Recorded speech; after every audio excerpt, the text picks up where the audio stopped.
this person walks up and starts firing a gun into the car.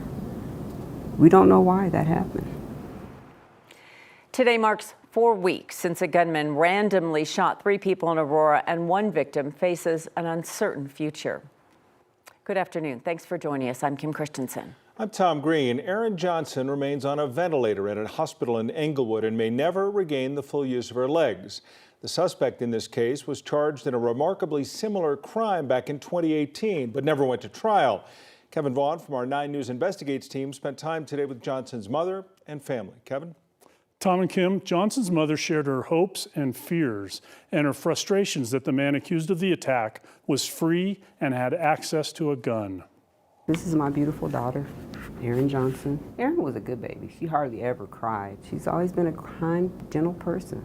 But that picture is suddenly out of date in a way only her mother can fully understand.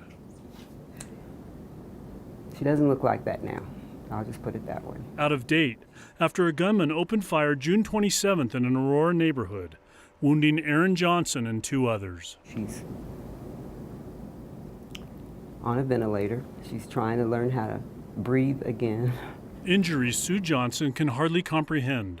Bullets tearing through her daughter's hand, her arm, her stomach. As time goes by, we don't know if she's going to be able to have the use of her limbs or bottom portion of her body.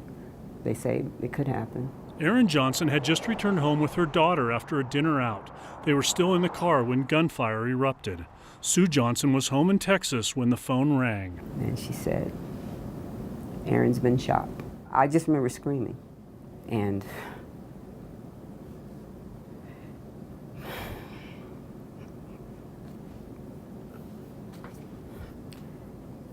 I just dropped to my knees and I told my husband that Erin had been shot. Now she keeps vigil at Swedish Medical Center, extremely thankful for her daughter's care, equally bewildered that charges against the suspect in a similar 2018 incident were dropped because he wasn't mentally competent to stand trial. That person's name is Austin Benson. I hate to say his name because it gives him a human quality. He is not that. I'm sorry, The disruption in this family extends to Erin Johnson's teenage daughter. She moved in with a family member and will finish her senior year at a new high school. We have more information about how to help the family at 9news.com. In the studio, I'm Kevin Vaughn, 9 News. Boy, that mother, she says so many powerful things, and your heart goes out to her. We wonder why this happened. Did the shooter have any motive at all, and was this targeted in any way? That's a question we just don't know the answer to at this point. The arrest affidavit, which might give us some information about that, remains sealed by the judge. Okay, well, we know you're on it. Thank you, Kevin. And if you have a tip for our team to investigate, just email investigates@9news.com. Take a look outside on this Thursday afternoon, and that's what it's looked like too many days this week already. The National Weather Service now extending today's air quality alert through at least midnight.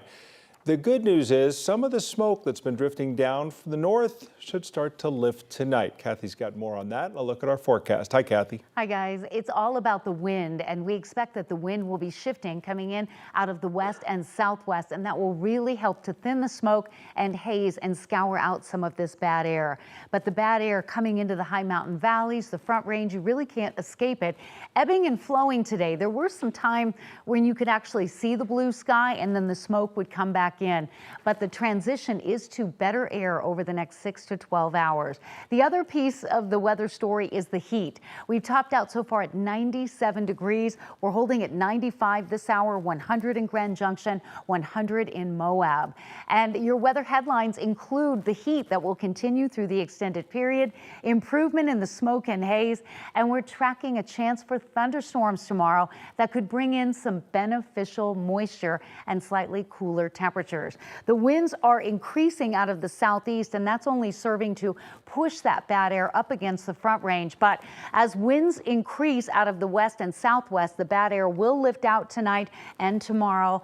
It's going to get better.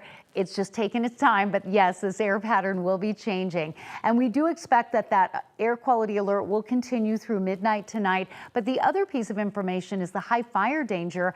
We do have high fire danger from Denver up to Fort Collins and Sterling, and that fire weather watch will remain in effect until about 9 o'clock tonight. The storms we're seeing on radar have wind and lightning and not the rain we need, but that might be changing tomorrow. I'll have more on that coming up. We also have a new update to a plane crash that happened on I-25 near Larkspur earlier this summer. Turns out the pilots intentionally shut off the plane's engine, part of the training. You know, this is a crash we've been reporting on since it happened back in June, and the same company tied to this plane was involved in a very similar emergency landing 2 years ago on a Colorado golf course. And now it appears the same problem is to blame. And 9 News Investigates reporter Jeremy Hohola continues to go through the NTSB crash records. He's joining us now with an update. Jeremy? Yeah, Tom, 2 planes, 1 company, 2 very similar training days that went wrong, leading to emergency landings and people almost getting killed. 2 emergency landings in Colorado 2 years apart, but with very similar stories. We've learned the same company, Marsh Equipment LLC, is tied to these aircraft that pilots were flying at the time as part of flight school. One landed on the Fox Hollow golf course in 2022. The other crash occurred on the side of I-25 near Larkspur this past June. That crash landing was captured on cell phone video as the plane's wing hit a highway sign and went down. Federal investigation reports reveal in each case the pilots intentionally turned off one of the engines as part of training so students can learn how to restart them in midair. However, in both cases, the engines failed to restart. 9 News Investigates called a national flight school tied to Marsh Equipment. However, a call was not returned. And in each of these cases, people on board suffered injuries. And while the same company is tied to these cases, it's unknown if the same pilot was involved. Maybe we'll find out later. Live in the newsroom, Jeremy Hohola, 9 News. I have to wonder if there are rules about where you can train, because you think over I-25 or around golf courses or anywhere where people are would be a bad place to be doing practice. Yeah, good question. Something that we should probably answer down the line. All right, thanks, Jeremy. We turn now to an update from Thornton this afternoon, where the police officer hurt in a shooting yesterday is out of the hospital. The shooting happened by Thornton Parkway and Gale Boulevard when officers responded to an assault near a gas station. The suspect was shot and killed by another officer. This is now the 3rd shooting involving Thornton police officers this year. New at 4, the proposed $25 billion merger between King Soopers parent company Kroger and Albertsons has been temporarily stopped because of a Colorado lawsuit. Democratic Attorney General Phil Weiser's office filed the lawsuit in February, claiming this merger would eliminate competition, pushing grocery prices up. The trial will start at the end of September 30th. The adjudication, which both sides agree to, prevents the merger from happening until 5 days after the case ends if the grocery stores win. This says a lot because the same judge who's going to hear the full trial on the merits has entered a ruling that there's a reasonable probability that we're going to win on the merits.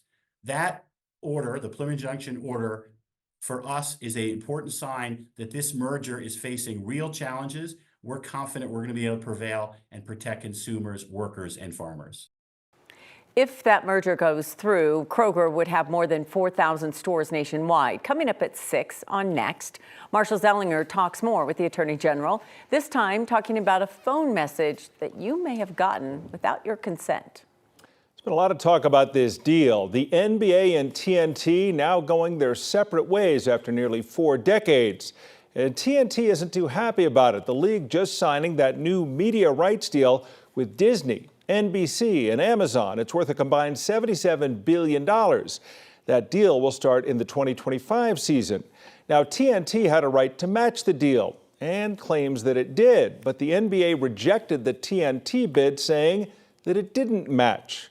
Under the agreement, national games are going to be distributed across Prime Video, NBC, and Peacock streaming services, as well as ESPN. Of course, that means you could see some games right here on 9 News. Now, NBA games will still air on TNT this upcoming season.